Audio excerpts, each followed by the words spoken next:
अस्सलाम वालेकुम दोस्तों, मेरा नाम है लियो, मिस्टर हमेशा की तरह मौजूद है दाऊद और आप देख रहे हैं जिस वक्त क्रिकेट अवर अली शो को किससे देखना तो दूसरे आप लोग से बात करने जा रहे हैं। बात करेंगे जी आज आपके साथ कि पाकिस्तान का जो T20 का स्क्वाड है वो अनाउंस कर दिया गया है। T20 का भी स्क्वाड अनाउंस कर दिया गया है। ओडीआई का भी जो स्क्वाड है अगेंस्ट न्यूजीलैंड वो भी अनाउंस कर दिया गया है। बाबर आजम और मोहम्मद रिजवान दोनों को जो है आपके T20 स्क्वाड से बाहर कर दिया गया है।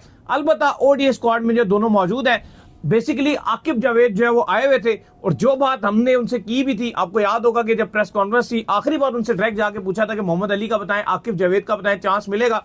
जो उन्होंने कहा वादा वो उन्होंने पूरा भी किया। उन्होंने कहा था कि चांस मिलेगा भाई, तो चांस उनको भी मिल गया। तो क्या हुआ है कहानी, क्या कैसे जो है शादाब का एक कप्तानी में नाम आ रहा था वाइस कप्तानी में कैसे कन्वर्ट हो गया वो आपको बताएंगे। बाबर रिजवान का फ्यूचर के हवाले से उन्होंने बताया कि क्या उनको T20 में जगह मिलेगी या नहीं, उस सवाल से भी आपको बताएंगे। और बात करेंगे कि बड़े अहम सवाल जो उनसे पूछेगा, उनसे पूछा गया कि भाई अभी आप ये स्क्वाड खिला रहे हैं, क्या आप जो है वो एशिया कप के पास जाके दोबारा स्क्वाड चेंज करके ये सारे पुराने ही डाल देंगे? तो उस पर उनका क्या आंसर था वो भी आपको बताएंगे। शाहीन शाह अफरीदी और हारिस रऊफ को लेकर पूछा गया क्या आप इनका ओडीआई का करियर खत्म हो गया, उस हवाले से क्या कहानी थी वो भी सारी डिटेल आपको बताएंगे। तो अगर आपने हमारे चैनल पर पहली बार आए चैनल को अभी सब्सक्राइब करें और साथ एक बेल आइकन बजाना। तो बात का खास करते हैं नंबर 1 खबर के साथ जो हमारे पास आ रही है। तो आज जो है वो आकिब जावेद और आगा जो है वो प्रेस कॉन्फ्रेंस करने के लिए आए हुए थे और दोनों ने मिलकर पाकिस्तान के अगेंस्ट जो न्यूजीलैंड के खिलाफ T20 और ओडीआई का जो स्क्वाड था वो अनाउंस कर दिया था। कल ही खैर हमने आपको ये खबर दे दी थी कि बाबर रिजवान जो है वो आपके T20 स्क्वाड में शामिल नहीं होंगे। अलबत्ता ओडीआई में जो रिजवान के ऊपर ट्रस्ट शो किया जा रहा है और आज प्रेस कॉन्फ्रेंस में भी आकर उन्होंने यही बोला कि हम जो है रिजवान को ओडीआई दे रहे हैं, क्योंकि जो रीजन हमने आपको बताई थी कि रिजवान ने ऑस्ट्रेलिया में ओडीआई सीरीज जीती, साउथ अफ्रीका में ओडीआई सीरीज जीती। तो पाकिस्तान क्रिकेट बोर्ड का बेसिकली ये प्लान है कि 2027 वर्ल्ड कप के लिए जो ओडीआई की टीम है अंडर रिजवान कैप्टनसी तैयार की जाए और जो आपका आगे 6 महीने बाद एशिया कप और फिर 8 महीने बाद जो है वो आपका जो T20 वर्ल्ड कप है उसके लिए जो टीम तैयार की जाए वो एक एग्रेसिव टीम हो और वो आगा की कप्तानी में तैयार की जाए। पहले नाम शादाब का ही आ रहा था, लेकिन कल शाम को शादाब को लेकर बहुत ज्यादा कंट्रोवर्शियल चीजें चल गई, जिसके चलते हमें तो ये लगा शायद शादाब ड्रॉप ही ना हो जाए। क्या कहेंगे? तो लेकिन कल फेरी में जब हम मैच खेल रहे थे मैं और अली, तो मैंने अली से उस टाइम ही बात की थी और मैंने कहा था क्योंकि शादाब का नाम क्लियर था कि वो कप्तान होंगे T20 में। हमने खबर भी आपको दी थी और जो अभी हम आपको पढ़ के स्क्वाड बताएंगे T20 ओडीआई का हूबहू वही स्क्वाड है, एक भी तब्दीली नहीं है जो हमने आपको बताया कल बता भी दिया था। T20 और ओडीआई स्क्वाड जो कल बताया था वही है।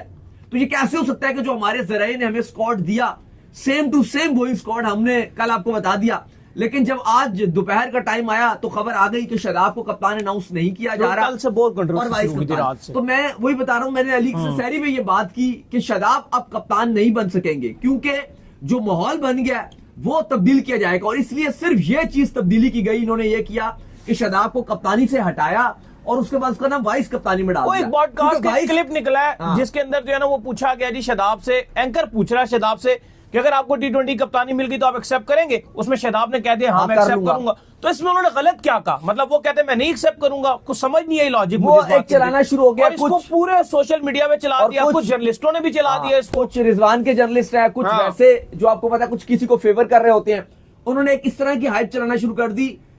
शादाब जो वो कप्तानी के पीछे भाग रहा है, शादाब कप्तानी लेना चाहता है, शादाब की परफॉर्मेंस नहीं है, वो क्या कप्तानी के पीछे भाग रहा है। तो सवाल यहां पर ये है कि किसकी परफॉर्मेंस है आपकी टीम में? मतलब आप बताओ ना, आप चैंपियंस ट्रॉफी में एक मैच भी नहीं जीते, एटलीस्ट परफॉर्मेंस के अलावा भी हमें एक माइंडसेट भी चाहिए, इंटेंट भी चाहिए, एक ऐसा कप्तान चाहिए जो टीम को आगे लेके चले। लेकिन वही बात है कि वो इतना ज्यादा हाइप बन गई और कंट्रोवर्शियल सीन चल गया और पीसीबी इस टाइम ऑलरेडी इतना बैकफुट पे है और फिर दाऊद कहीं ना कहीं सोशल मीडिया में अच्छा कर नहीं रहा, तो मैं मजीद कंट्रोवर्शियल कोई सीन ना ही लूं। और मैंने उस टाइम भी बोल दिया अब शादाब को कप्तान अनाउंस नहीं किया जाएगा, अब शादाब को या तो कप्तान वाइस कप्तान रखा जाएगा या खाली ऐसा टीम में रखा जाएगा। और ये अच्छी बात है कि चलो वाइस कप्तान अनाउंस कर दिया। दूसरा जो उनका सकलैन के साथ नाम जुड़ गया ना, मसला ये होता है कि किसी खिलाड़ी का जब उसके साथ नाम जुड़ता है ना, फेवर की जगह मैंने तो देखा नुकसान होता है। अभी शाहिद खान अफरीदी भी बैठ के अगर कोई स्टेटमेंट देते हैं तो अगर वो स्टेटमेंट सही भी दे रहे हैं तो उनकी स्टेटमेंट शहनशाह अफरीदी की वजह से कंट्रोवर्शियल हो जाती है।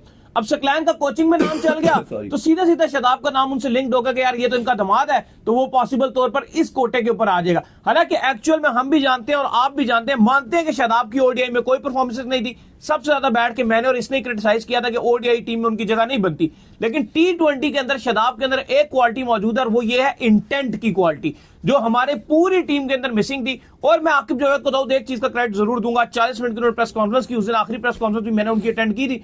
बड़े जबरदस्त तरीके से सब सवालों के जवाब देते हैं और जिम्मेदारी जो होती है वो पूरी पूरी लेते हैं। नहीं, उस दिन भी अगर आप देखो, हमने उनसे जिस तरह भी सवाल किए, कड़वे से कड़वे सवाल करो, जो उनसे सवाल किए, एक तो वो गुस्सा नहीं करते बिल्कुल, क्योंकि हम देख रहे थे कि कुछ काफी ज्यादा उनसे आपका बदतमीजी टाइप भी शुरू हो गई थी वहां पर जब मैं और आप मौजूद थे, लेकिन उन्होंने उसका भी बड़ा तहम्मुल के साथ जवाब दिया। उन्होंने बड़ा कूल तरीके से हर चीज का जवाब दिया। उन्होंने बिल्कुल कोई चीज माइंड नहीं की, ये उनकी खास बात है। बिल्कुल। अच्छा चले आप पहले स्क्वाड पढ़ के आप बता दें T20 और ODI का, फिर डिस्कशन भी करते हैं, क्योंकि बड़े बड़े आंसर्स भी हैं कि भाई क्यों शाहीन को निकाल दिया, क्यों आपने जो है रिजवान को, बाबर को निकाल दिया। अच्छा जी, पहले सबसे पहले T20 स्क्वाड, ये सेम वही स्क्वाड है जो कल आपको अनाउंस किया था, सिर्फ इतना तब्दील कर दिया गया उस कंट्रोवर्शियल सीन के बाद कि शादाब को कप्तानी से हटा के सलमान अली आगा जो है उनको कप्तान रख दिया गया, वरना शादाब ने कप्तान होना था। लेकिन एक्चुअली में आप समझे कि ये दोनों एक ही माइंडसेट के प्लेयर हैं, क्योंकि दोनों एक ही फ्रेंचाइज से खेलते हैं। ये बताएं जी। इसके अलावा आपके सलमान अली आगा कप्तान, शादाब खान वाइस कप्तान, अब्दुल समद, इब्रार अहमद, हारिस रऊफ, हसन नवाज, जहांदाद खान, खोइदुल शाह, अब्बास आफरीदी, मोहम्मद अली, मोहम्मद हारिस की वापसी हो रही है, इरफान खान न्याजी, उमैर बिन यूसुफ, शाहीन शाह अफरीदी, सुफियान मुकीम और उस्मान खान। वही स्क्वाड T20 का जो कल आपको रात को बताया था, आपके साथ ब्रेकिंग करके जुड़े थे, वही स्क्वाड है। शाहीन शाह अफरीदी, हारिस रऊफ को रिटेन रखा गया।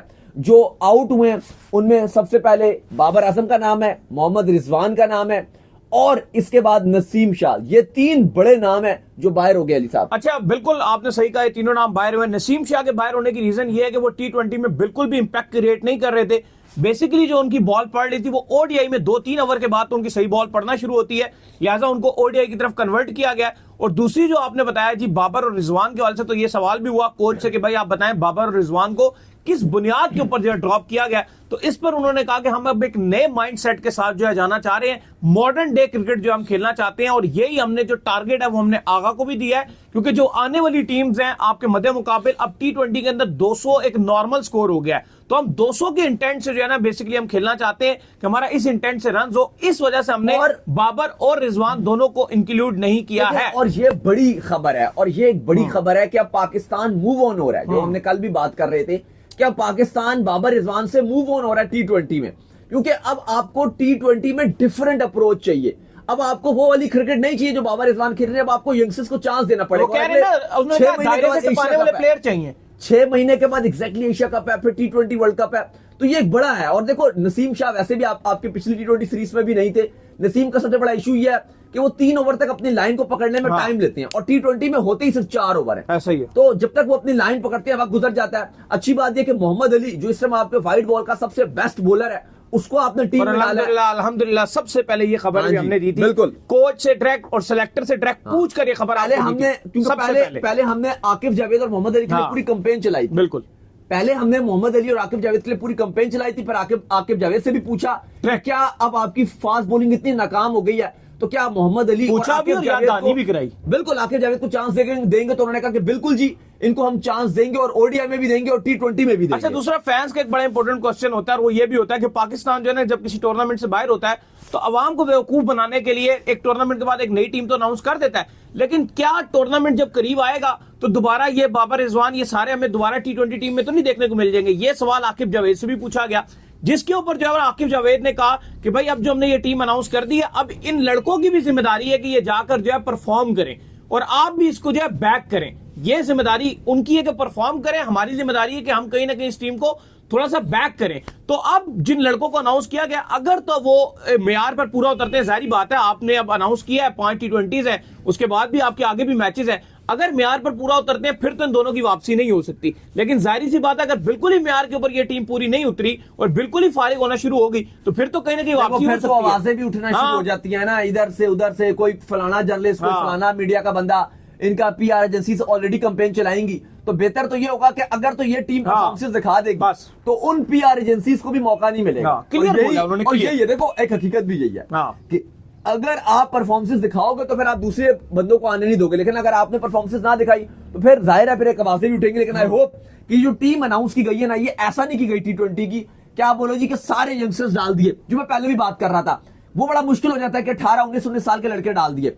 अभी आपने ये बैलेंस टीम बनाई है, यंगस्टर्स को भी भरपूर चांस दिया और सीनियर्स भी साथ मौजूद हैं। अच्छा, और एक और बात भी आकिब जावेद ने कही कि जाहिर बात है बहुत आवाज उठती है इन हमारे सीनियर्स को लेकर कि ये डोमेस्टिक क्रिकेट नहीं खेलते, तो उन्होंने कहा इनके पास बेसिकली टाइम नहीं होता डोमेस्टिक क्रिकेट खेलने का, चूंकि इनका शेड्यूल इतना टफ हुआ होता है, T20 यहां से खेला वहां से खेला, लीगों में गए, ये वो किया, तो अब वो कहते हैं कि इनके पास टाइम भी होगा तो ये अपने आप को डोमेस्टिक में भी लेकर जाए और डोमेस्टिक में जाकर खेलें, टाइम मिलेगा भी। अच्छा, ओडीआई स्क्वाड की अगर बात की जाए तो रिजवान कप्तान रहेंगे। कल ही आपको बता दिया था कि पाकिस्तान अपने ज्यादा प्लेयर्स को चांस दे रहा है। टू बी वेरी ऑनेस्ट, जो आपका ओडीआई का स्क्वाड है वो मुझे बहुत ही बकवास स्क्वाड लग रहा है, बहुत ही ज्यादा फारिग स्क्वाड है ओडीआई का जो आपका स्क्वाड है। T20 में अच्छा सॉरी, आपने T20 की क्लोजिंग करने से पहले एक और चीज आपको T20 का बता दें कि T20 में साथ में आकिब जावेद ने ये भी मेंशन कर दिया है कि 20 से 25 प्लेयर्स का जो है हम पूल होगा, इस पूल के अंदर से हम जो है मजीद सिलेक्शनें करेंगे और ये सिलसिला जो हमारा एशिया कप और वर्ल्ड कप तक चलता रहेगा। और मजीद उन्होंने कहा कि जब साइम अयूब और फखर जमान फिट होकर वापस आ जाएंगे तो ये जो पूल है और ये जो बेंच है ये मजीद एक जो है वो आप कह लेंगे स्ट्रांग हो जाएगा। और तो, इवन इस 20-25 का जो पूल है इससे बाहर वो सिलेक्शन के लिए अब नहीं जाएंगे। और इवन कहा जा रहा है कि खबरें ये भी है कि आगे ख्वाजा नाफी हो गए, हैदर अली हो गए, उनको भी T20 पूल में शामिल है, इनको भी T20 के पोल में शामिल किया जाएगा। लेकिन जो साइम अयूब है और आपके फखर जमान है उनकी भी अपडेट दी है और अपडेट यही है कि वो PSL में दोनों कम बैक करने की भरपूर कोशिश करेंगे और तब तक वो फिट हो जाएंगे दोनों, फखर भी और साइम भी। खैर ओडीआई स्क्वाड में आते हैं, बाद में भी T20 की बात करते रहेंगे, लेकिन पहले ओडीआई में आते हैं क्योंकि ये बहुत ही बकवास किस्म का स्क्वाड अनाउंस किया गया है। और उसकी सबसे बड़ी वजह यह भी है कि एक तो आप चैंपियंस ट्रॉफी में बहुत ही नालायक परफॉर्मेंस रही थी, एक भी मैच आप नहीं जीते, और उसके बाद उतना ही बकवास किस्म का ये स्क्वाड भी अनाउंस किया गया है।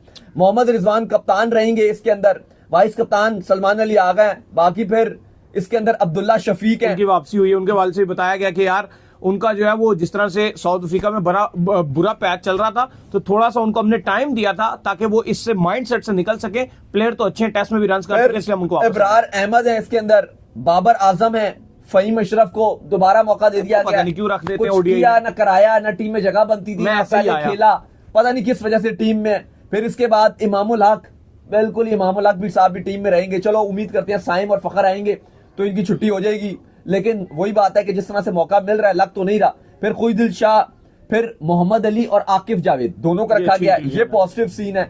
इसके अलावा वसीम जूनियर की वापसी हो रही है, इरफान खान न्याजी की वापसी हो रही है, नसीम शाह रिटेन किए गए हैं, सुफियान मुकीम की वापसी हो रही है और तैयब ताहिर स्क्वाड में रहेंगे। अलबत्ता शाहीन शाह अफरीदी, हारिस रऊफ दोनों को ड्रॉप कर दिया। अच्छा, इसकी रीजन ये है, बड़ी मैं कहता हूं कि सॉलिड रीजंस दी गई है, मतलब ये पूरा ऐसे खटर नहीं किया गया।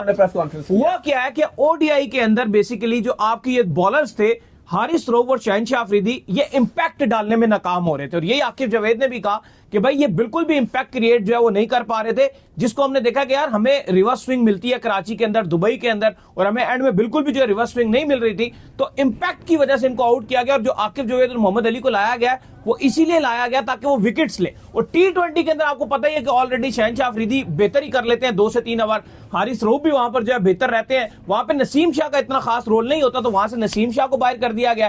फिर सुफियान मुकीम को जो है वो ऐड किया गया एज अ स्पिनर। तो दो चीजें बड़ी बेहतरी की तरफ है, मतलब पूरा आपने एकदम नहीं किया कि यार इसको भी फेंक दो उसको भी फेंक दो, बैलेंस चीजें करने की कोशिश। लास्ट 5 ओडीआईस में आपकी जो फास्ट बॉलिंग है, अगर आप उसकी एवरेज की बात करते हो तो वो है 60 की एवरेज। ऐसा ही है, 60 की एवरेज का मतलब पता है आपको कि 60 रन देने के बाद मिलकर ये 60 रन देते हैं, फिर एक विकेट लेते हैं। यानी कि अगर आप ओडीआई खेल रहे हो 60, 120, 180, 240, 300, यानी कि ये 300 रन खाएंगे तो सिर्फ 5 खिलाड़ी आउट। यही बात है, बिल्कुल ऐसा ही है। ये जो आपकी फास्ट बॉलिंग है ये 500 रन खाएगी एक्चुअल में, देखो, और फिर आपके 300 रन खाएगी और फिर 5 आउट करेगी। और दूसरी बात, अब लोग कहेंगे ना कि बाकी तो चलो जी स्पिनर भी अच्छे कर रहे हैं, इंडिया के स्पिन अच्छी कर रहे हैं, अभी मैच चल रहा है उस पर बात करते हैं, इंडिया ऑस्ट्रेलिया या बाकी टीम्स की भी, न्यूजीलैंड की बात कर रहे हैं, उनके भी स्पिनर विकेट्स ले रहे होते हैं।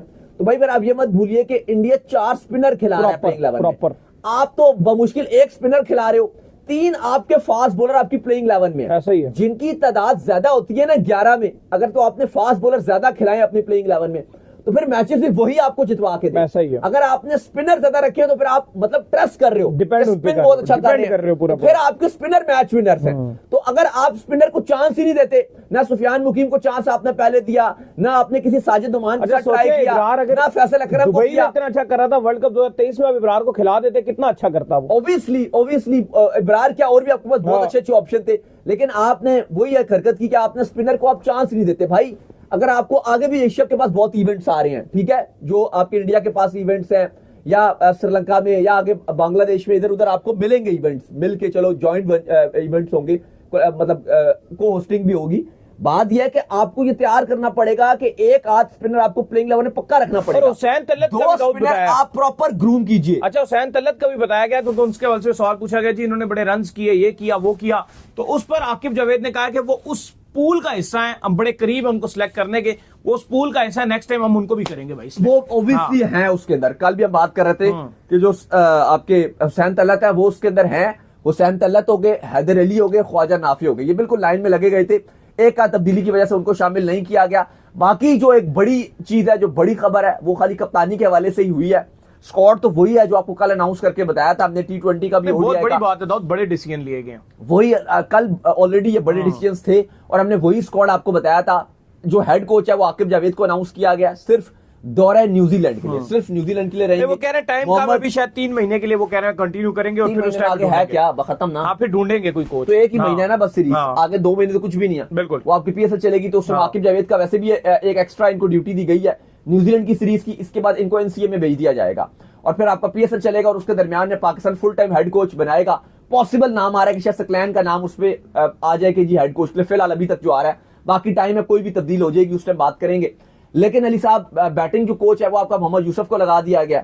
लेकिन इंपॉर्टेंट चीज इस सब में यह है कि जो कल इन्होंने शादाब का नाम कल तक बिल्कुल फाइनलाइज था, पिछले 3-4 दिन से, लेकिन वो कप्तान होंगे, लेकिन जो कंट्रोवर्शियल सीन चला उसके बाद इन्होंने ये फैसला किया रातों रात कि शादाब को अब हम ऐसा वाइस कप्तान टीम में डाल देते हैं। हम इसीलिए यहाँ बैठे होते हैं और हम यहाँ पर बैठकर ये चीज जो करंट खिलाड़ी हैं उनको ये रिकमेंड कर रहे होते हैं। हमने हमेशा हमारा शो देखा है, उनको हम कहते हैं कि टीवी के कॉन्ट्रैक्ट्स नहीं पकड़ो, टीवी के ऊपर नहीं बैठो, सोशल मीडिया के ऊपर नहीं बैठो ड्यूरिंग इवेंट, क्योंकि वहां पर जो होस्ट होगा या कोई भी होगा, कोई ना कोई ऐसा सवाल वो जरूर करेगा और आपके मुंह से ऐसी बात निकलेगी जो आगे चलकर आपके लिए मुश्किल बनेगी और कंट्रोवर्सी बनेगी। इमामुल हक के लिए पास्ट में हो चुकी है, शादाब दोबारा से उस चीज की नजर में आ चुके हैं, आमिर इमाद के लिए मसला बन चुका है। लेकिन ये खिलाड़ी भी हमारी नहीं सुनते हैं भाई, हम इनको बता बता के थक गए, काम ना करो। लेकिन देखो फिर भी आप वो बात ठीक है, हर चीज ओके वाली बात है, लेकिन अब एक और बात भी तो है ना। वैसे तो शादाब को टीम में ऑलरेडी आना था, उनका नाम भी चल रहा था, उनको टीवी पर नहीं बैठना चाहिए था क्योंकि बिल्कुल वो लाइन में लगे हुए थे टीम में आने के लिए, वो तो नहीं होना चाहिए था। लेकिन फिर पैसों के लिए क्यों बैठ जाते हैं समझ। लेकिन फिर भी अगर आप देखो ना, कुछ सवाल ऐसा नहीं है कि आपसे कप्तानी के वाले से सवाल किया गया कि अगर आपको कप्तानी ऑफर हो गई आप ले लोगे, तो फिर थोड़ा सा पीसीबी को भी प्रेशर लेना चाहिए था। मुझे लगता है कि ये इतना ज्यादा प्रेशर नहीं लेना चाहिए था और इतना प्रेशर लेने के बाद ये अनाउंस किया गया जी सलमान अली आगा के साथ ही जो सेफ हैंड है, सेफ डिसीजन होगा, कंट्रोवर्शियल से भी बच जाएंगे, कंट्रोवर्शियल कोई सीन भी क्रिएट नहीं होगा। मुझे लगता है कि शादाब खान को ही कप्तान अनाउंस करना था, जो बेहतर डिसीजन होता, एक बेहतरीन चीज होती। तो उम्मीद करते हैं आज हमारा शो आपका पसंद आया। वीडियो को लाइक कीजिए, हमारे चैनल को सब्सक्राइब कीजिए, साथ लगे बेल आइकन को बजाइए, एक और काम कर लीजिए और वो कर लीजिए इंस्टाग्राम पर जाइए, इनको फॉलो कीजिए। इंस्टाग्राम पे मुझे फॉलो कर लीजिए, वहां पे मैं मौजूद हूं दाऊद क्रिकेट के नेम से। अगर आपको कोई सवाल है तो भेजिएगा, उनको भी फॉलो मुझे फॉलो कीजिए, मौजूद ऑफिशियल के नाम से लिंक डिस्क्रिप्शन में मौजूद है। आप सुनते हैं नेक्स्ट वीडियो, तब तक के लिए अल्लाह हाफिज।